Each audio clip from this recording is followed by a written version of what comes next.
Hello everyone, welcome to my channel Moment of Mehbooba. আজি আহিছো এয়া শিৱসাগৰলৈ এটা তেল পেৰা ইন্ডাষ্ট্ৰিলৈ আৰু তাতে আমি সৰিয়হ লৈ আহিছো বহুতখিনি মিঠাতেল পেৰিবলৈ আৰু এইবিলাক মেচিন ইয়াৰে অকনমান ভিডিও এটা কৰি আপোনালোকলৈ আগবঢ়াম। ভিডিওটি আশা কৰো চাব আৰু ভাল পাব। এই মেচিন চলোৱা আৰম্ভ কৰিলে এতিয়া এই সৰিয়হখিনি ঢালিব মেচিনত। बहुत शब्द बिराट जोरे शब्द करिছে মেচিনৰ একো নুশুনিয়ে মই বহুত চিঞৰি কব লগা হৈছে। এই সৰিয়হ অলপ থৈ লৈছে বাকি গোটেইখিনি ইয়াত ঢালি দিছে।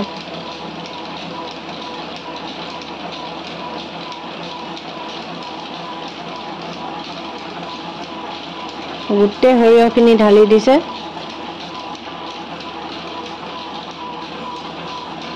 এইফালে ওলাই আহিছে সৰিয়হবিলাক। তেনেকে পিছ যাব এতিয়া তাৰপিছত টিপালে তেলখিনি ওলাই যাব। দেখুৱাইছো ৰব।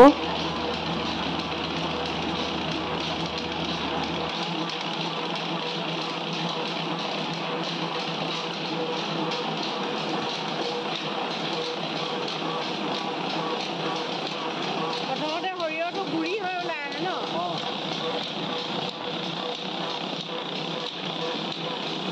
এইফালে তেলটো ওলাই গৈছে।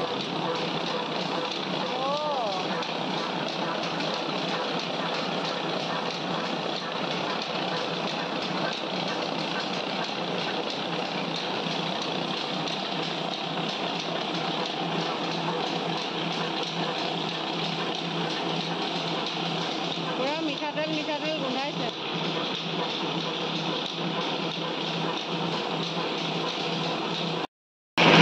চাও সৰিয়হ পেৰা মেচিন আৰু তালৈ আহিলো আৰু সৰিয়হ পেৰিছো তেল দিয়েছো নিজে আৰু এটা সৰু ভিডিও কৰিছো। এতিয়া এইফালে এটা বেগ চলাইছে মানে এইফালে পিঠাগুড়ি খুন্দিছে। একেটা মেচিনতে তেওঁ কেইবাটাও কাম কৰে। এইফালে পিঠাগুড়ি খুন্দিছে এয়া।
এয়া 14.5 কেজি সৰিয়হত 4 লিটাৰতকৈ অলপ বেছি তেল ওলালে মিঠাতেল।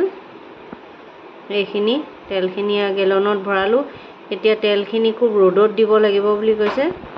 কন্টিনিউ ৰ'দত দিলে তেলটো প্ৰিজাৰ্ভ কৰিব পাৰি। তাৰ পাছতে আৰু এটা বস্তু দেখুৱাও। এইখিনি হ'ল খলি হয়। এয়া যিমানখিনি আমি সৰিয়হ পেৰিলো তাৰ পৰা এই খলিহৈখিনি ওলালে। এইখিনি পুৰা 14.5 কেজিয়ে আছিলে, তাৰ পৰা সম্ভৱ চাগে 13 কেজি মান ওলাইছে বুলি কৈছে খলিহৈখিনি। এই খলিহৈবিলাক বহুত কামত আহে। যদি কাৰোবাৰ ফিচাৰী থাকে, মাছে খায় খলিহৈ, বিশেষকৈ মাছক দিব পাৰে। তাৰ পাছত আমাৰ গৰু ছাগলী কুকুৰা এইবিলাককো খলিহৈ দিব পাৰে। সিহঁতৰ স্বাস্থ্যৰ কাৰণেও ভাল। আৰু এটা কথা হ'ল খলিহৈ এবিধ খুব ভাল সাৰ। আমি এইখিনি যদি এনেকে থৈ দিওঁ তাৰ পাছতে আমি ৰ'দত দি শুকুৱাই লোৱাৰ পাছত এইখিনি খুব ভাল সাৰলৈ পৰিৱৰ্তন হৈ যায়।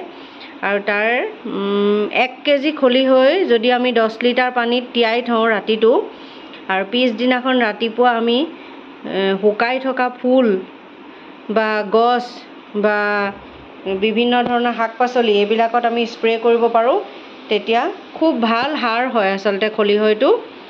তেতিয়া গছৰ খুব ভালকৈ গছ গছনিবোৰে ঠন ধৰি উঠে আৰু বিশেষকৈ ফুল ফুলাৰ দিনত ফুলবোৰ খুব ধুনীয়াকৈ ফুলে খলিহৈ দিলে, বিশেষকৈ অক্টোবৰ নৱেম্বৰ মাহত খলিহৈ প্ৰয়োগ কৰিলে মানে উইণ্টাৰ ছিজনৰ ফুলবিলাক খুব ধুনীয়াকৈ ফুলি উঠে। গতিকে এইটোও মোৰ আজি এটা লাভ হ'ল। এই খলিহৈখিনি মই ঘৰলৈ লৈ আহিলোঁ। তাৰপাছত আৰু এটা বস্তু দেখুৱাইছোঁ আপোনালোকক। এইখিনি হ'ল সৰিয়হখিনি প্ৰথম পেৰুতেই যিখিনি ওলাইছে খলিহৈ হিচাপত, প্ৰথম পেৰুতেই সেইখিনি ৰাখি থলোঁ। তাৰপিছত বাৰে বাৰে পেৰি থাকোঁতে যিখিনি ওলালে সেইখিনিহে একেবাৰে তেলখিনি নোহোৱা হৈ গ'ল, সেইখিনি হ'ল খলিহৈ।